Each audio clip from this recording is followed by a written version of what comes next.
Hi hello నమస్తే welcome to విజయ మా ఊరు ఆడియో బుక్స్ ఛానల్. నేను విజయలక్ష్మిని. ఫ్రెండ్స్, నవలా స్రవంతిలో శ్రీ యండమూరి వీరేంద్రనాథ్ గారి తులసి దళం నవల ఆడియోగా వినిపిస్తున్నాను కదా. మరి ఈరోజు తులసి దళం నవల ఆడియో 7వ భాగం వినిపించబోతున్నాను. మరి ఆలస్యం చేయకుండా కథలోకి వెళ్ళిపోదాం. అందరికన్నా ముందు తేరుకున్నది శ్రీధర్. ఒక్క ఉదుట్న అక్కడకు చేరుకుని మోకాళ్ల మీద కూర్చుని, అమ్మా తులసి, పాపా అన్నాడు. ఈ లోపులో బయటికెళ్లబోతున్న బ్రాహ్మణ్ విద్యాపతి పరిగెత్తుకుంటూ వచ్చారు. శారద షాక్ తగిలినట్టు ఉన్న చోటునే నిలిచుండిపోయింది. ఆమెకి జరుగుతున్నదంతా లీలగా తెలుస్తుంది. మెదడు మొద్దుబారిపోయినట్టు అనిపించింది. అందరూ గుమిగూడడం కనిపిస్తుంది. ఏవేవో మాటలు. అంతా గందరగోళం. అంతమంది వాళ్ల కాళ్ల సందులలోనుంచి పాప శరీరం నిప్పుల మీద పెట్టినట్టు వంకర్లు తిరగడం కనిపిస్తుంది. తల అటు ఇటూ విదిలిస్తోంది. శ్రీధర్ 2 చేతులతోనూ ఆపడానికి ప్రయత్నిస్తున్నాడు.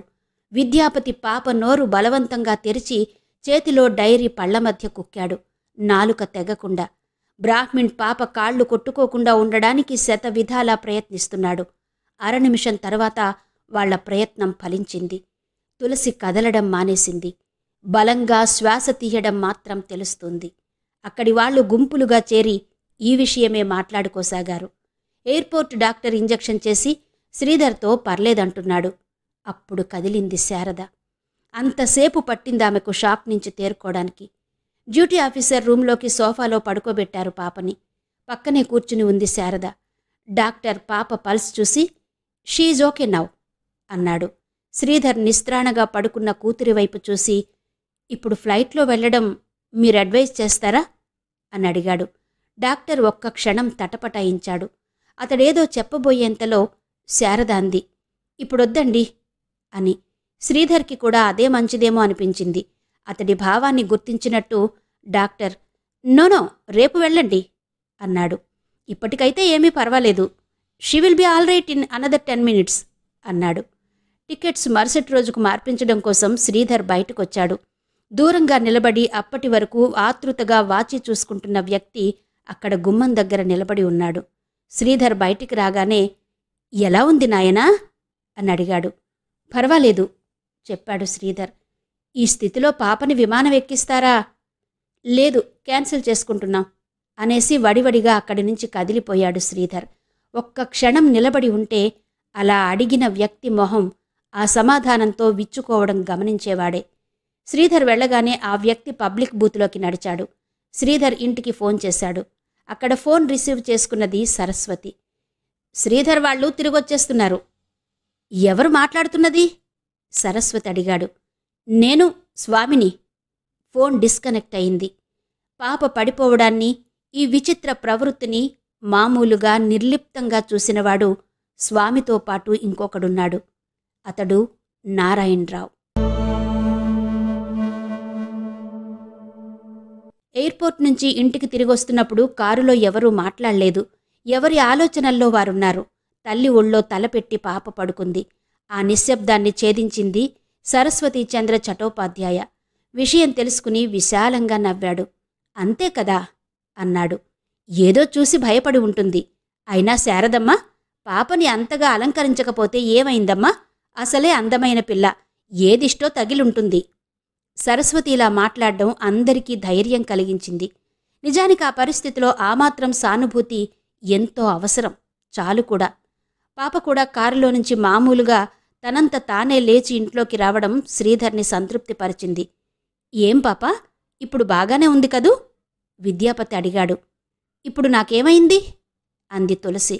అందరూ ఒకరి ముఖాలొకరు చూసుకున్నారు. శ్రీధర్ మాట మారుస్తూ, ప్రోగ్రాం ఈరోజు క్యాన్సిల్ అయింది బేబీ, రేపు వెళ్తున్నాం అన్నాడు. ఇజ్ ఇట్ ఓకే అని అడిగాడు. ఓకే పప్పా. ఈ సంభాషణ ఇక్కడిలా జరుగుతున్న సమయంలో బిస్తా గ్రామంలో తన ఇంట్లో కాద్రా మొదటి వాయువుని విజయవంతంగా ప్రయోగించి 2వ రంగానికి సిద్ధమవుతున్నాడు. కాశ్మోరాలో 16 అంకాలు, 5 వాయువులు ఉంటాయి. ఈ కాశ్మోరా అనేది క్షిత్కి చెల్లెలవుతుందని అంటారు. ఒక్కొక్క రోజు ఒక్కో వాయువుని అంకాన్ని ప్రయోగించి 21వ రోజు రాత్రి ఎదుటి మనిషిని దారుణంగా చంపడం దీని లక్షణం. క్షిత్ అనే క్షుద్రదేవతని వశపరుచుకున్న వాళ్ళు దేశంలో ఎవ్వరూ లేరు. అయితే కాశ్మోరా వరకు సాధించిన వాళ్ళు ఇంకా దేశంలో ఒకరిద్దరు ఉన్నారని బలమైన ఆధారాల వల్ల తెలుస్తుంది. రాత్రి చంద్రోదయంతో మొదలైన ఈ ప్రయోగం 12 గంటల అర్ధరాత్రి వరకు జరుగుతుంది. మంత్రగాడు ఈ 21 రోజులు నిద్రపోకూడదు, మధువు ముట్టకూడదు, మరణాన్ని చూడకూడదు, తన రక్తాన్ని చూడకూడదు.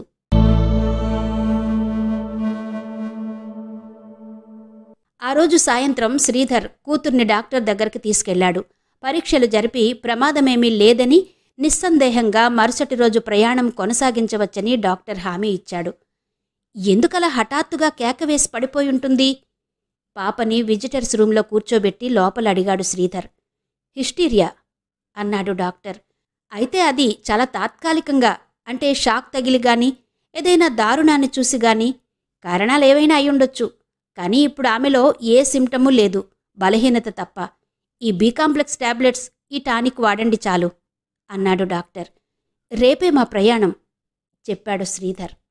డాక్టర్ లేచి అతడి భుజం తడుతూ, ఏం పర్వాలేదు, by all means you can go అన్నాడు. ఇద్దరూ బయటకొచ్చారు. తులసి కుర్చీలో నుంచి లేచింది. డాక్టర్ పాప భుజం చుట్టూ చెయ్యి వేసి, ప్యారిస్ నుంచి నాకేం తెస్తావు పాపా అన్నాడు. స్టెథోస్కోప్ అంది తులసి. డాక్టర్ బిగ్గరగా నవ్వి, గుడ్ అన్నాడు. శ్రీధర్ కూడా నవ్వి, గుడ్ బై డాక్టర్ అన్నాడు. Good bye Sridhar. పాప ఫ్రంట్ సీట్లో కూర్చుంది. శ్రీధర్ మనసు తేలికగా ఉంది. పొద్దుట్నుంచి జరిగిన సంఘటనలతో వికలమైన మనసు బాగా సర్దుకుంది. సాయంత్రపు చల్లగాలి మనసును సేద తీరుస్తుంది. కారు నెమ్మదిగా నడుపుతున్నాడు. పక్కనే విశాలమైన ప్లేగ్రౌండ్. దూరంగా వీధి లైట్లు అప్పుడే వేశారు. పాపా, యు సీ హౌ నైస్ అంది ఉత్సాహంగా అటు చూపిస్తూ. శ్రీధర్ తల తిప్పి చూశాడు. విశాలమైన మైదానం. అందులో భూమి ఆకాశం కలిసే చోటు నుంచి నిండు చంద్రుడు నెమ్మదిగా పైకొస్తున్నాడు. చంద్రోదయం. అక్కడ బిస్తాలో అది 2వ రోజు అంకపు ప్రయోగానికి ముహూర్త సమయం. వాళ్ళింటికొచ్చేసరికి 7:30 అయింది. డాక్టర్ మరుసటి రోజు ప్రయాణానికి ఒప్పుకున్నాడని శ్రీధర్ చెప్పాడు. శారద ఇంకా పొద్దున తాలూకా ప్రభావం నుంచి తేరుకోలేదు. విని ఊరుకుంది. ఆమె కొంచెం మామూలుగా ఉండగలుగుతుంది అంటే కారణం సరస్వతే. ఏమీ పర్లేదని చెబుతున్నాడు. అంతా తానొక్కడై మాట్లాడుతున్నాడు. అతని ప్రయత్నం ఫలించింది. మరుసటి రోజు ప్రయాణానికి ఆమె ఆయత్తమవసాగింది. ఇల్లంతా నిశ్శబ్దంగా ఉందే? శ్రీధర్ అడిగాడు. మావయ్య లేడుగా. అది నిజమేనన్నట్టు తల పంకించాడతను. శారద కూతుర్ని దగ్గరకు తీసుకుంది. మామూలుగా ఉన్నప్పుడు తెలియదుగాని, కొద్దిగా పాప నలత చెందితే ఆ ఇంటిల్లిపాది పొందే ఆరాటం చూస్తుంటే తమ హృదయాల్లో ఆ చిన్న పాప ఎంత బలమైన ముద్ర వేసిందో తెలుస్తుంది. 8 అవుతూ ఉండగా భోజనాలు పూర్తి చేశారు. శ్రీధర్ చేతులు నాప్కిన్తో తుడుచుకుంటూ బయటకొస్తుంటే సరస్వతి లోపలికొస్తూ కనబడ్డాడు. వెనకే ఓ వ్యక్తి. 25 సంవత్సరాల వయస్సు. అంగుళం కన్నా పెరగని జుట్టు. నా కొడుకు నాయనా. శ్రీధర్ అతడి వైపు చూశాడు. ఈ 6 నెలలు నాతో పాటే ఉంటాడని తీసుకొచ్చాను అంటూ పేరు చెప్పాడు. తల్లి, పైడి తల్లి అని.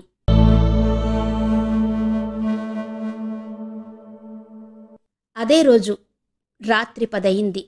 తల క్రింద చేతులు పెట్టుకుని పైకప్పు కేసి చూస్తున్నాడు శ్రీధర్. ఏంటి ఆలోచిస్తున్నారు? శారద అడిగింది. అతడు తల తిప్పకుండానే ఏం లేదు అన్నాడు. పొద్దుటి విషయం గురించేనా? అతడు మాట్లాడలేదు. డాక్టర్ ఏమన్నారు? అతను కొంచెంసేపు మౌనంగా ఉండి, స్కిజోఫీనియా కాకపోవచ్చు అన్నాడు. మేబీ హిస్టీరియా అన్నాడు. తల్లి తండ్రి తరపు వంశంలో ఎవరికైనా ఈ లక్షణాలున్నాయేమో అని అడిగాడు. నాకు తెలిసినంతవరకు లేవన్నాను. ఏదైనా చిన్న షాక్ అంటూ చెప్పుకుపోతున్నాడు శ్రీధర్. శారదకు ఆమె దూరపు చుట్టం జ్ఞాపకం వచ్చాడు. మతి భ్రమించి 6 నెలల తర్వాత చనిపోయాడతను. వంశమంటే దగ్గరి వాళ్లేగా, ఆ విషయం చెబుదామా అని మళ్ళీ ఆ ఆలోచనే విరమించుకుంది. అతనన్నాడు, అయితే నిశ్చయంగా ఏం చెప్పలేదు, ఇంకొంతకాలం చూద్దామన్నాడు. కానీ మనం రేపు అంది శారద. అతడికి ఆ విషయం తెలుసు. చిన్న షాక్ వల్ల ఇదంతా జరిగిందని, తులసి చాలా ఆరోగ్యంగా ఉందని తనన్నాడు. మనం వెళ్ళడానికి ఏ అభ్యంతరం పెట్టలేదు చెప్పాడు శ్రీధర్. చాలా చిన్న విషయం గురించి తన అనవసరంగా మనసు పాడు చేసుకుంటుందేమో అనుకుంది శారద. శ్రీ, హిస్టీరియా అంటే? అతడు ఆమె మీద ఆప్యాయంగా చెయ్యి వేసి, ఇక వాటి గురించి ఆలోచించకు, పడుకో అన్నాడు. శారద మౌనం వహించింది.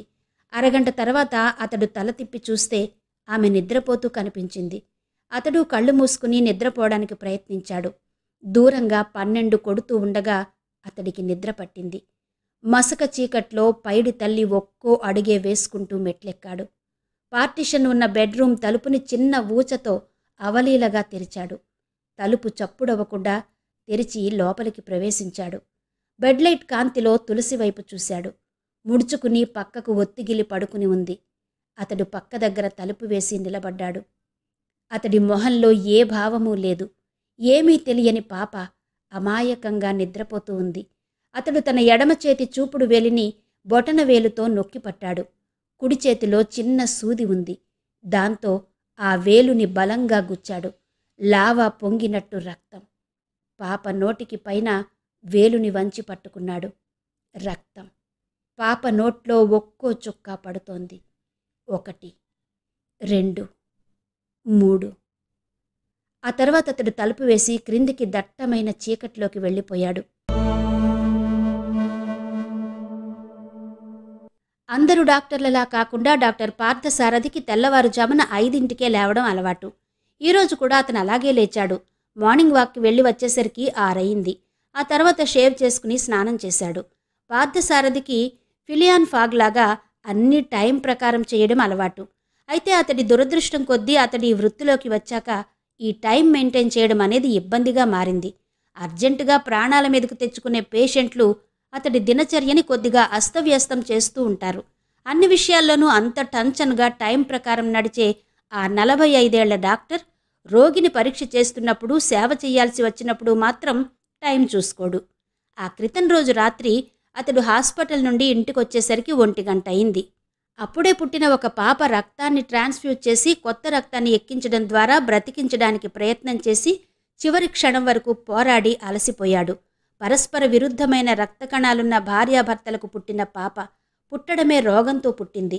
ఎరిథ్రోబ్లాస్టోసిస్. పుట్టగానే పాత రక్తాన్ని బయటకు తీసేయాలి. అయినా లాభం లేకపోయింది. ఎన్నో చావుల్ని చూసిన డాక్టర్ పార్థసారథి ఆ కళ్ళు తెరవని పసిగుడ్డు ఈ ప్రపంచంలోకి రావడానికి చేసిన పోరాటం చూసి కదిలిపోయాడు. చివరకు ఆ పాప అలసిపోయి కన్ను మూసేటప్పుడు తదేకంగా, నిశ్చలంగా, మొహంలో ఏ భావమూ లేకుండా నిలబడ్డాడు. అంతా అయిపోయిందని తెలిసిన తర్వాత బయటకొచ్చి అక్కడ ఆతృతగా చూస్తున్న తండ్రికి ఈ విషయం చెప్పి ఇంటికొచ్చేశాడు. ఆ రాత్రి చాలాసేపటి వరకు నిద్రపోలేదు. మరుసటి రోజు పొద్దున్నే అతను డైరీలో వ్రాసుకున్నాడు. ట్రాష్. ఈ ఫిజియాలజీ, ఈ మెడిసిన్, ఈ సర్జరీ అంతా ట్రాష్. 100 సంవత్సరాల క్రితం రక్తం అంతా ఒకటే పదార్థమని అనుకున్న మనిషి ఎంత అజ్ఞానంలో ఉన్నాడో, ఇప్పుడు రక్తంలో 76 వెరైటీలున్నాయని తెలుసుకున్న మనిషి కూడా అంతే అజ్ఞానంలో ఉన్నాడు. తెలుసుకుని ఏం లాభం? పుట్టబోయే పాప ఎరిథ్రోబ్లాస్టోసిస్తో పుడుతుందని తెలుసు. బ్రతికించడమే తెలీదు. మనిషి విజ్ఞానవంతుడవుతున్న కొద్దీ అతడి ప్రాబ్లమ్స్ ఇంకా ఎక్కువవుతున్నాయా? అసలు విజ్ఞానం అంటే ఏంటి? RH పాజిటివ్, RH నెగిటివ్ లేనా? వ్రాయటం ఆపి కిటికీలో నుంచి బయటకు చూస్తూ ఆలోచించసాగాడు. మనీ ప్లాంట్ తీగ కిటికీకి వేలాడుతోంది. వర్షానికి తడిసిన చెక్క వాసన గాలిలో వ్యాపించి ఉంది. అతడికి ఫైనల్ డయాగ్నోసిస్ జ్ఞాపకం వచ్చింది. ఓ చిన్ని పాప, నువ్వు మా సాయం కోరావు. కానీ మేం అసమర్థులమయ్యాము. ఈ ప్రపంచంలోకి రావడానికి నువ్వందించిన చేయిని మేము అందుకోలేకపోయాము. కానీ ఇంకొకసారి ప్రయత్నం చెయ్యి. అప్పుడప్పుడు మేము ఇంతకన్నా బాగా మా కర్తవ్యం నిర్వహిస్తాము. ఈ ఒక్క ఓటమితో మమ్మల్ని అంచనా వేయకు. మా ఈ వైజ్ఞానిక ప్రపంచంలో ఉన్న అస్పష్టతని, అజ్ఞానాన్ని మాత్రమే చూడకు. ఇక్కడ ఇంకా ఇతర విషయాలు కూడా ఉన్నాయి. మా ప్రపంచంలోకి రా, అవి కూడా చూడు. కొంచెం గాలి పీల్చు పాప. పోరాటాన్ని ఆపకు. ఇదిగో ఈ 2 చేతుల సాయంతో కొద్దిగా గాలి పీల్చు. నీ చిన్ని గుండె మా ఈ ప్రపంచపు గాలితో నిండని. డాక్టర్ పార్థసారథి తల విదిలించాడు. డైరీ మూసి లోపల పెట్టేశాడు. తెరిచిన అల్మెరా నిండా డైరీలు. 30 ఏళ్ల జీవితం. డాక్టర్గా అతడు మరణాల్ని చూసి చలించడు. కానీ చిన్నపిల్లలంటే 30 డైరీలు అతడి ఓటమి, విజయాలు డైరీల నిండా అవే. అందుకే పెళ్ళైన 5 సంవత్సరాలకే భార్య వదిలేసింది. అస్పష్టమైన అశాంతి, దాన్ని వదిలించుకోవడానికి మళ్ళీ ప్రొఫెషన్. గతాన్ని మర్చిపోయే ప్రయత్నం. చిన్న చిన్న పాపలు, చిన్న జ్ఞాపకాలు. అతడి ఆలోచనల్ని చెదరగొడుతూ ఫోన్ మోగింది. రిసీవర్ ఎత్తి హలో అన్నాడు. Doctor Parthasarathy speaking. డాక్టర్, నేను శ్రీధర్ని. తులసికేమీ బావలేదు, మీరు అర్జెంటుగా రాగలరా? ఆ కంఠంలో కనబడుతున్న అతని ఆతృతని చప్పున గుర్తించాడు. ఏమైంది అడిగాడు. ప్రిలిమినరీస్ ఫోన్లో తెలుసుకోవడం మంచిది. పక్క మీద నుంచి లేవలేకపోతోంది, బాగా నీరసపడిపోయింది. అంతేకాదు డాక్టర్, ఆగి వణుకుతున్న కంఠంతో అన్నాడతను. పాప కుడి భాగం అంతా నీలంగా మారిపోయింది. కుడివైపు మొహమంతా, కుడి చెయ్యి, కుడికాలు. నేను వెంటనే వస్తున్నాను అని ఫోన్ పెట్టేసి తొందరగా బట్టలు మార్చుకుని తాళాలు తీసుకుని ఒక్క అంగలో కారులో కూర్చుని స్టార్ట్ చేస్తూ అతను అనుకున్నాడు, సైనోటిక్ అటాక్. పార్థసారథి అక్కడికి చేరుకునేసరికి ఇంటిల్లిపాది అతడి కోసం చూస్తున్నారు. శ్రీధర్ అతడిని తులసి ఉన్న గదిలోకి తీసుకెళ్లాడు. అలికిడికి తల తిప్పి చూసింది. పార్థసారథి స్టూల్ దగ్గరకు లాక్కుని కూర్చున్నాడు. చేతిని తీసుకుని పల్స్ చూశాడు. నార్మల్. ఒక్క క్షణం ఆమె వైపు పరిశీలనగా చూశాడు. మొహం సగం నుంచి నీలంగా మారిపోయి ఉంది. కుడివైపుకు వెళుతున్న కొద్దీ బాగా నీలంగా. అతడు ఆమె కుడి చేతిని తీసుకుని పరీక్షించాడు. గోళ్లు నీలంగా ఉన్నాయి. నొక్కితే అరచేయి మామూలు కన్నా మెత్తగా ఉంది. కుడి కన్ను రెప్ప లోపలి భాగం కూడా ఎర్రగా లేదు. అతడు పాప ఎడమ కంటిని చేత్తో మూసి, ఇప్పుడు బాగా కనిపిస్తుందా అని అడిగాడు. లేదన్నట్టు తల ఊపింది. స్టెథోస్కోప్తో పరీక్షించాడు. అబ్నార్మల్ ఫస్సింగ్ సౌండ్ అంటూ. అతడు చాలాసేపు పరీక్షిస్తూ ఉండిపోయాడు. పరీక్షిస్తూ ఆలోచిస్తున్నాడు. బలహీనంగా కొట్టుకుంటున్న గుండె లబ్డబ్ శబ్దాల మధ్య అతడి ఆలోచనలు సాగుతున్నాయి. పెరాలసిస్ కాదు. ఏంటిది? ఎటువైపు దారితీస్తుంది? 10 రోజుల క్రితం హుషారుగా గెంతులు వేసిన పాప ఇంత హఠాత్తుగా ఇలా ఎలా మారిపోయింది? అతడు ఆలోచనలతోనే బయటకొచ్చాడు. వెనకే వస్తున్న శ్రీధర్ ఆందోళన నిండిన కంఠంతో ప్రశ్నించాడు. ఏంటిది డాక్టర్? ఆ ప్రశ్నకి జవాబు చెప్పకుండా, ఎప్పుడు కనుక్కున్నారిది అని అడిగాడు డాక్టర్. పొద్దున్నే లేపటానికి వెళ్ళినప్పుడు శారద చూసింది. నిన్నేం జరిగింది? ఎయిర్పోర్ట్లో జరిగిందంతా వివరించి చెప్పాడు శ్రీధర్. సాలోచనగా వింటూ ఉండిపోయాడు డాక్టర్. ఒకటే అనుమానం. అది హిస్టీరియా అనుకుంటే దానికి సైనోటిక్ అటాక్కి సంబంధమేంటి? అతడు ఆలోచనల నుండి తేరుకోకముందే శ్రీధర్ అన్నాడు. డాక్టర్. అతడు తలెత్తి చూశాడు. పాపకి షాకింగ్ అటాక్ రాకముందు చెయ్యి పట్టుకున్నాను. ఇప్పుడు జ్ఞాపకం వచ్చింది. ఆ చెయ్యి ఐస్ కన్నా చల్లగా ఉంది. ఇది మీకేమైనా లాభిస్తుందా అన్నాడు శ్రీధర్. రోగి లక్షణాలు డాక్టర్కి కొన్నే లాభిస్తాయి, కొన్ని మరింత అయోమయంలో పడేస్తాయి. అకస్మాత్తుగా శరీరం చల్లబడిపోవడం పెరిఫరల్ ఫెయిల్యూర్. అయితే ఇది షాక్ వలన రాబోయే రుగ్మతకు ముందు సూచన. డాక్టర్. పార్థసారథి ఆగాడు. ఈ పరిస్థితుల్లో మా ప్రయాణం ఆపు చేసుకోవడం మంచిదేమో అనుకుంటున్నాను అన్నాడు శ్రీధర్. డాక్టర్ శ్రీధర్ వైపు జాలిగా చూశాడు. అవును, ఈ ప్రయాణం ఆపు చేసుకోవాలి. ఎంతో కష్టపడి సాధించిన దాన్ని వదులుకోవాలి. డాక్టర్కి శ్రీధర్ కంపెనీ విషయాలు తెలుసు. ఇంత మంచి ఛాన్స్ మళ్లీ రాకపోవచ్చు. కానీ ఈ పరిస్థితిలో పేషెంట్ని గాలిలో హయ్యర్ ఆల్టిట్యూడ్స్కి తీసుకెళ్లడం ఏమాత్రం మంచిది కాదు. ఆ విషయమే చెప్పాడతను. శ్రీధర్ మౌనంగా విన్నాడు. ముఖంలో నిరాశ ఏమాత్రం బయటికి కనిపించకుండా అంతా చెప్పి అతనన్నాడు. ఇంకా కొన్ని టెస్టులు చేస్తే గానీ నేనేమీ నిర్ధారణగా చెప్పలేను. కానీ నా అనుమానం. అతడు తేలిక భాషలో అర్థమయ్యేటట్టు చెప్పాడు. ఊపిరితిత్తులకి గాలి తీసుకెళ్లే నాళం అడ్డుపడుతోందని. నా అనుమానం నిజమైతే బ్రాంకోస్పాడం. వెళ్ళిపోయిన కారు దుమ్ము తెరలా శ్రీధర్ మొహాన్ని కప్పేసింది. అక్కడలాగే నిశ్చలంగా నిలబడిపోయాడు. 10 ఏళ్ల తమ చిన్నారి పాపకి బ్రాంకోస్పాడం. అతడికిదంతా కల కాదని నిజమని నమ్మశక్యం కావడం లేదు. ఏం జరగబోతోంది? అతడికిప్పుడు పారిస్ ప్రయాణం మీద మనసు లేదు. పాప తమ ఇంటి వెలుగు. అతడు వెనుతిరిగాడు. వాళ్ల మాటలు వింటూ స్తంభాన్ని ఆనుకుని శారద నిలబడి ఉంది. ఆమె మొహం తెల్లగా పాలిపోయింది. అతడు ఆమెను నిర్లిప్తంగా చూస్తూ అలాగే నిలబడి ఉన్నాడు. అన్నిటికన్నా ఘోరమైన స్థితి నిర్లిప్తత.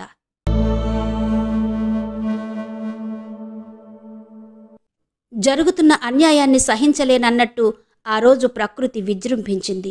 ప్రకృతితో తనకు సంబంధం లేనట్టు ఆ క్షుద్రదేవతోపాసకుడు శ్మశానం మధ్యలో కూర్చుని తన పని నెరవేరుస్తున్నాడు. అది 4వ రోజు. ఇంకా 17 రోజుల ఉపాసన. దక్షిణం దిక్కు నుంచి గాలి మనిషిని తోస్తున్నట్టు బలంగా వీస్తూ ఉంది. జల్లు తెరలు తెరలుగా పడుతుంది. ఆకాశం మేఘావృతమవుతుంది. ఎక్కడో సముద్రంలో ఏర్పడిన వాయుగుండం ఇక్కడ తన ప్రభావాన్ని చూపిస్తుంది. భూమి బీటలు వారుతుందా అన్నట్టుగా ఉరుముతోంది. మెరిసినప్పుడల్లా విరిగిన చెట్లతోనూ పడిపోయిన సమాధులతోనూ ఆ ప్రదేశం భయానకంగా ఉంది. చెట్టు కొమ్మలలో ఇరుక్కున్న పక్షి వర్షం ధాటికి ఆగలేక హృదయ విదారకంగా అరుస్తోంది. కీచురాళ్ల చప్పుడు వికృతంగా వినబడుతుంది. వీటిని దేన్నీ పట్టించుకోకుండా తన పని చేసుకుంటూ పోతున్నాడు కాద్రా. తను అనుకున్నది నెరవేర్చుకోవడం కోసం, తన అనుచరుణ్ణి బలి తీసుకున్న వాళ్ల మీద దారుణంగా కసి తీర్చుకోవడం కోసం అతను ఆ పనిలో నిమగ్నమై ఉన్నాడు. చేతబడికి కాశ్మోరాకి పెద్దగా తేడా లేదు. రెంటిలోనూ బొమ్మలను తయారు చేస్తారు. అయితే చేతబడిలో బొమ్మని శ్మశానానికి వెళ్లే దారిలో పాతిపెడతారు. కాశ్మోరాలో 2 బొమ్మల్లో ఒక బొమ్మని మంత్రగాడే హింసిస్తాడు. 21 రోజుల హింస ద్వారా మనిషి నరాల్లో ఉన్న సత్తువనంతా పీల్చి మరణానికి గురి చేస్తారు. చేతబడిలో ఆ అవకాశం కాశ్మోరా కన్నా తక్కువ. కాద్రా దగ్గర ఉన్న బొమ్మకి తులసి తల వెంట్రుక కట్టబడి ఉంది. బొమ్మ కుడివైపున నీళ్లలో తడిసి ఉంది. ఎడమవైపు బట్టలతో కప్పబడి ఉంది. 4 రోజులలో ఆ బొమ్మ చాలా భాగం శిథిలమైంది. ఇంకా 17 రోజులు. చేతబడి చేసేవాళ్లకి దయాదాక్షిణ్యాలుండవు. తాము బొమ్మ మీద చేస్తున్న ప్రతి చర్య అక్కడ మనిషి మీద ప్రభావం చూపిస్తుందని వాళ్లకు తెలుసు. కాని హింసించాలి, హింసించాలి, హింసించి హింసించి చంపాలి. ఇక్కడ కాద్రా 2 వేళ్లతో బొమ్మ చెయ్యి వెనక్కి విరిస్తే అక్కడ పక్క మీద తులసి బాధతో విలవిలలాడింది. అమ్మా, చెయ్యి అంటూ హృదయ విదారకంగా అరిచింది. ఎంతటి శత్రువుకైనా ఈ చేతబడి తాలూకా బాధ రాకూడదని మన ఇళ్లలో ముసలివాళ్లు కోరుకుంటూ ఉంటారు. ఇందుకే అది మాత్రం అక్షరాల్లా నిజం. సంవత్సరాల తరబడి కాళ్లు చచ్చుబడిన వాళ్ళు, వెన్నెముక నుంచి ఎన్నిసార్లు నీరు తీసినా బాగుపడని వాళ్ళు, చెవులు వినపడని వాళ్ళు, ఒంటికన్ను నుంచి నీళ్లు ఎడతెరిపి లేకుండా కారుతున్నవాళ్లు. పగవాడికి కూడా ఈ బాధ రాకూడదు. భూమాతని గాలిదేవుడు హింసిస్తూనే ఉన్నాడు. ఆకాశం బద్దలవుతున్నట్టు ఉరుముల చప్పుడు. గాలి విసురుగా వీస్తూ ఉంది. 12 అయింది. ఆ రోజు అంకం పూర్తి చేసి లేచాడు కాద్రా. ఆ తుఫాను రాత్రి, ఆ శ్మశానము అతడికి భయం కలిగించడం లేదు. అతడే భయానకంగా ఉన్నాడు. తనతో పాటు తీసుకొచ్చిన వస్తువులు, చీపురు, పులి ఎముక, పాప బొమ్మ ఒక గుడ్డలో కట్టుకుని వెనుతిరిగాడు. కాలిబాటలో నుంచి నీళ్లు ప్రవహిస్తున్నాయి. దూరంగా నక్క ఊళబెడుతోంది.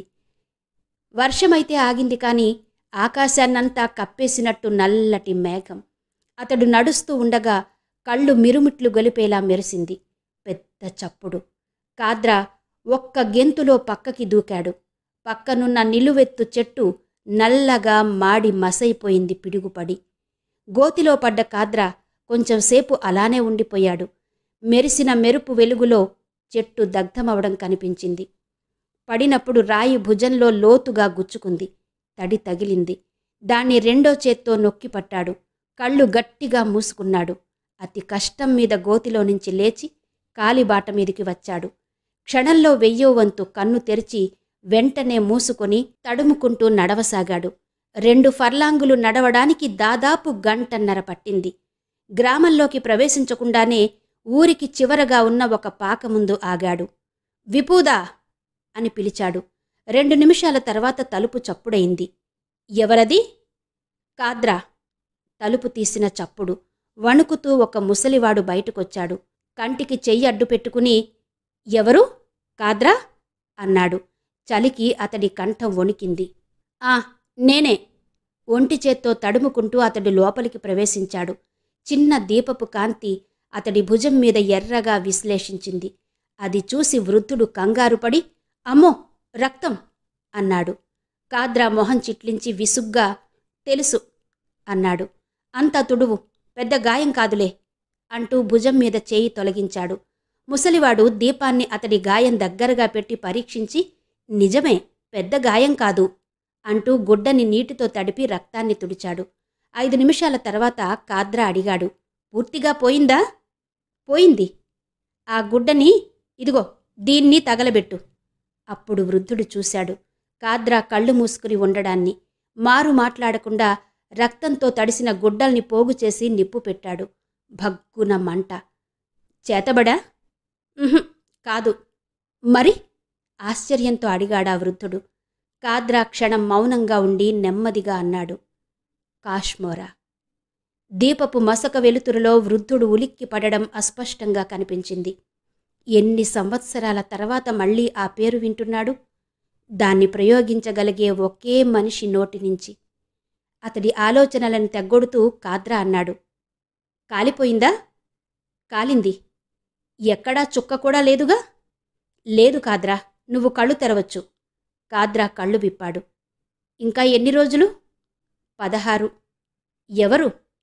చెప్పటానికి ఇష్టం లేనట్టుగా పక్కకు తిరిగి వెళ్ళొస్తాను అన్నాడు. అది గ్రహించి వృద్ధుడు మరి ప్రశ్నించకుండా మంచిది అన్నాడు. బయట సన్నగా తుంపర పడుతుంది. కాద్రా తలుపు తెరుచుకుని చీకట్లోకి కలిసిపోయాడు.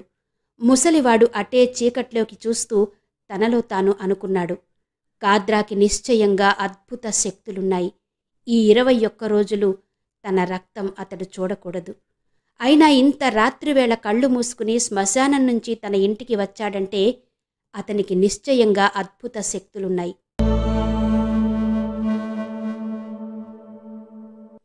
గుమ్మం దగ్గర నిలబడి, సిన్నమ్మ లోపలికి రావచ్చా అని అడిగాడు పైడి తల్లి. చదువుతున్న పుస్తకం పక్కన పెట్టి, రా, కానీ ఆ చుట్ట పడేసిరా అంది అనిత. అమ్మమ్మ, ఆ మాట మాత్రం అనుకో. పైడి తల్లికి సుట్టం ఈ సుట్టే అంటూ లోపలికొచ్చాడు. నీటుగా ఉన్న ఆ రూంలో వస్తువులకేసి పరికించి చూశాడు. ఈ ఏడుతో నీ చదువు అయిపోతుంది కదూ? నవ్వి తలూపిందే అనిత. చదువైనాక ఏం చేస్తావు సిన్నమ్మ? తనకే తెలీదు ఏం చెబుతుంది. తలదిండు ఒళ్ళోకి తీసుకుంటూ, ఏం చేయమంటావు నువ్వు చెప్పు అంది నవ్వుతూ. You are a graduate. గ్రాడ్యువల్గా పిల్లల్ని కనిసిన్నమ్మా. ప్రాంతీయంలో ఇంగ్లీష్ కలిపి మాట్లాడడంలో ఉండే ఆ కొత్తదనాన్ని ఆమె ఇంకా జీర్ణించుకోలేదు. తన కాలేజీలో ఈ ప్రయోగాన్ని చేసి స్నేహితురాళ్ళని థ్రిల్లో ముంచింది. కానీ ఎంత చేసినా పైడి తల్లి మాట్లాడుతూ ఉంటే వచ్చే క్యాజువల్నెస్ రాదు. నువ్వేం చదువుకున్నావు అడిగింది. పైడి తల్లి నవ్వి ఊరుకున్నాడు. ఈ రెండూ కలిపి మాట్లాడడం ఎన్నాళ్ళు ప్రాక్టీస్ చేశావు అడిగింది అనిత. చెప్పన్నయ్యా. పైడి తల్లి జాగ్రత్తగా లేచి వెళ్ళి చుట్టను కిటికీలో నుంచి బయటకు విసిరేసి వచ్చి కూర్చున్నాడు. అన్నీ అనుకోగానే రావు సిన్నమ్మా. ముందు మనం ఏం చేద్దాం అనుకున్నామో అది ఆలోచించి పెట్టుకోవాలా. Then plan it. ఒకసారి కానీ ప్లాన్ వేసుకుంటే నెమ్మదిగా దాన్ని సాధించేందుకు తొందరపడకుండా పని చేసుకుంటూ పోవాలా. గడ్డం కింద చెయ్యి పెట్టుకుని వింటున్న అనిత కొద్దిగా కదిలి, ఇన్ని విషయాలు తెలుసు కదా నీకు, ఏం చదువుకున్నావు నువ్వు? మళ్ళీ అదే నవ్వు. విషయం తెలుసుకోవడానికి చదువుకోవడానికి సంబంధం లేదు సిన్నమ్మా. నేనేం చదువుకోలేదు. అయినా నాకు తెలియని ఫీల్డ్ లేదు. మెడిసిన్ నుండి థామస్ ఆల్వా ఎడిసిన్ వరకు. అనితకి అతడొక అద్భుతమైన వ్యక్తిలా కనబడ్డాడు. నీకు మెడిసిన్ తెలుసా? పైడి తల్లి ఆడి తప్పడు. అయితే మా తులసికి ఏమైందో చెప్పు చూద్దాం, ఎలా తగ్గుతుందో ఏంటో అంది అనిత. అతడు క్షణం ఆలోచించి ఆమె వైపు చూశాడు. ఆతృతగా తన వైపు చూస్తున్న ఆ పెద్ద పెద్ద కళ్ళకేసి, వంపు తిరిగిన గడ్డంకేసి, ర్యాక్లో అమర్చిన పుస్తకాలకేసి, అయోమయంగా ఊగే కిటికీ తెరకేసి, జాలిగా కొట్టుకునే గడియారంకేసి. చెప్పగలవా? ఇంకొంచెం సేపు నిశ్శబ్దం. చెప్పగలను. ఏంటి? పైడి తల్లి అటు ఇటు చూశాడు. ఎవరూ లేరని నిశ్చయించుకుని చిన్న కంఠంతో అన్నాడు, నీ దగ్గర అబద్ధం చెప్పటం ఇష్టం లేదు సిన్నమ్మా. నాకు నిశ్చయంగా తెలుసు. పాపకి పాపకి అతడు నెమ్మదిగా అన్నాడు. శాతబడి చేశారు. బయట్నుంచి చాటుగా వీళ్ల సంభాషణ వింటున్న సరస్వతి ఉలిక్కి పడ్డాడు. పైడి తల్లి తమవాడనుకున్నవాడు? సరస్వతికేం చెయ్యాలో అర్థం కాలేదు. తమవాడనుకున్న పైడి తల్లి అటు తిరిగిపోయి రహస్యం చెప్పేశాడా? ఇప్పుడేం చెయ్యాలి? స్వామి కూడా లేడు. అనిత ఉలిక్కిపడి, చేతబడా అంది. మామూలు శాతబడి కాదు, కాస్మోరా. క్షుద్రదేవతలందరిలోకి క్షుద్రమైన దేవత. అది ప్రయోగిస్తే తిరుగులేదు, మరణమే. అనిత మొహం తెల్లగా పాలిపోయింది. లోపల నుంచి దుఃఖం ముంచుకొచ్చింది. దాన్ని బలవంతం మీద అదిమిపట్టి, ఎలా? ఇప్పుడెలా? అంది. మీకు తెలియదు సిన్నమ్మా, పల్లెటూరులో పుట్టి పెరిగినోణ్ణి. ఈ శాతబడులు తంత్రాలు నాకు బాగా తెలుసు. పాప మొదటి రోజు భయపడిపోయింది, రెండో రోజు నీలంగా మారింది. ఇదంతా శాతబడి ప్రభావమే. ఇంక 16 రోజులు అంతే. అన్నయ్యా అంది అనిత వణుకుతున్న కంఠంతో. దీన్ని మనం ఆపు చేయలేమా? ఇదంతా నీకు చెప్పకూడదు సెల్లమ్మా, కానీ నిన్ను చూస్తే అబద్ధం చెప్పాలనిపించలేదు, అందుకే చెప్పాను ఇదంతా. ఎల్లు సిన్నమ్మ, ఎల్లి మీ అన్నయ్యకి చెప్పు, బోతు వైద్యుని పిలిపించమను. ఇంకెన్నో రోజులు లేవు, తొందరపడాలి. ఆమె లేచింది. అన్నయ్యను హెచ్చరించడానికి బయటకు రాబోయింది. బయట సరస్వతి వేచి ఉన్నాడు. ఆమె రాగానే కొట్టాలి. ఒకటే దెబ్బ, కిక్కురు మనకుండా. ఆ తర్వాత ఆ నమ్మకద్రోహి పైడితల్లి పని పట్టాలి. అతడు సిద్ధంగా ఉన్నాడు. ఈ లోపులో లేచిన అనిత నిరాశగా కూర్చుంటూ, అన్నయ్య నమ్మడు అంది. పైడితల్లి అర్థం కానట్టు చూశాడు. అన్నయ్యకి వీటి మీద నమ్మకం లేదు, మనం చెప్పినా నమ్మడు అంది అనిత. అయితే మనమే పరిష్కారం ఆలోచించాలే సాలోచనగా అన్నాడతను. ఇంక నువ్వు దీని గురించి ఆలోచించక సిన్నమ్మా, అన్నీ నేను చూసుకుంటాను అంటూ లేచాడు. ఎలా చూస్తావు? పకీర్లుంటారు, బైరాగులుంటారు. వాళ్ళలో ఎవరో నిజంగా మహిమలున్న వాళ్ళు ఉంటారు. అతన్ని పట్టుకోవాలా. ప్రతి విషయానికి ఇరుగుడుంటుంది సిన్నమ్మా, దాన్ని పట్టుకోవాలంతే అని అతడు నెమ్మదిగా బయటకొచ్చాడు. ఆమె గదిలో పక్క మీద రక్తం ఇంకిపోయిన మొహంతో కూర్చుంది. అడుగు బయట పెట్టిన పైడి తల్లి అక్కడ నిలబడి తనని దహించేలా చూస్తున్న సరస్వతిని చూస్తున్నాడు. నెమ్మదిగా అతడి పెదవులు నవ్వుతో విచ్చుకున్నాయి. సరస్వతి స్థాణువయ్యాడు. తనని చూడగానే అతడు భయపడతాడనుకున్నాడు. భయంతో అడుగు వెనక్కి వేస్తాడనుకున్నాడు. చేసిన మోసం తెలిసిపోయినందుకు, పట్టుబడిపోయినందుకు బెదిరిపోతాడనుకున్నాడు. నవ్వుతాడనుకోలేదు. విన్నారు కదండి, యండమూరి వీరేంద్రనాథ్ గారి నవల తులసీదళం ఆడియో 7వ భాగం. మరి ఈ ఆడియో మీద మీ అభిప్రాయం తప్పకుండా తెలియచేస్తారు కదూ. మరో భాగం కోసం ఎదురు చూస్తూ ఉండండి. అంతవరకు సెలవు, నమస్తే.